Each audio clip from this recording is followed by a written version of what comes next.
So for today's deep dive, we have this really fascinating stack of sources, and there's a contradiction at its heart that I find pretty compelling. It is an unusual mix. Yeah, you have these powerful, very specific images of Moroccan pride. You know, the desert flag, this intense phrase, Moroccan blood runs through my veins. Right, very nationalistic. But then it's paired with these huge universal ideas. One world, quotes from Carl Jung. It's a lot. Exactly. And the document pulling it all together is titled Morocco, Pioneer of a World Tourism Revolution. So our mission is to unpack this central idea, this WTUCE thing. World Travelers United for a Collective Evolution. Right, and to figure out how this blend of national pride and global philosophy actually backs up what looks like a very pragmatic financial plan. And at its core, the idea is almost deceptively simple. It really is. A traveler, one night, €1 for the future. It sounds great, but I'm immediately skeptical. How do you actually get platforms like Booking, Airbnb to implement something like this? Well, that's the thing. The simplicity is the key. It's designed to have zero friction. It's just automatically integrated into the booking process. You don't even have to think about it. You don't. It's a micro contribution, literally the cost of a coffee.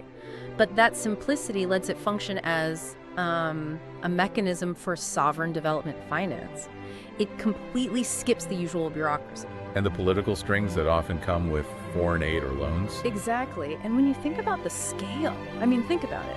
For the price of an airport coffee, you're directly contributing to a country's future. The global vision projects something like 69 billion euros a year. It's a staggering number. You can't start there, right?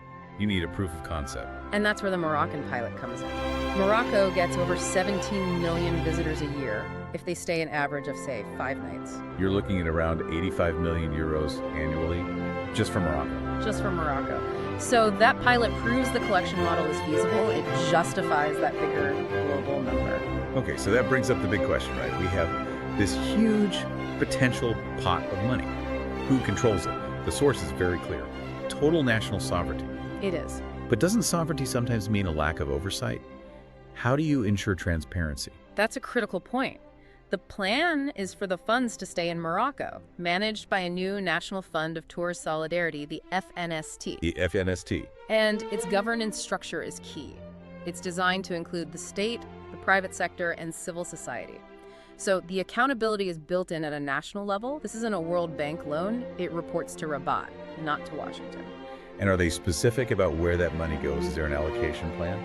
They are, and it's very strategic. The single biggest piece of the pie, 30%, is for education and youth training. A long-term investment in people. I like that. A huge one.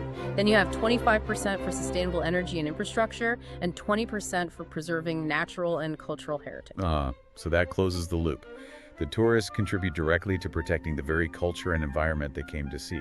It makes perfect sense, doesn't it? And this is where it all connects back to the philosophy, to the big ideas. Okay, bring it together for us. Well, Morocco is presented as the evident pioneer because it's actually doing something. It's embodying that Carl Jung quote, "You are what you do, not what you say you will do." So tourism stops being just passive consumption.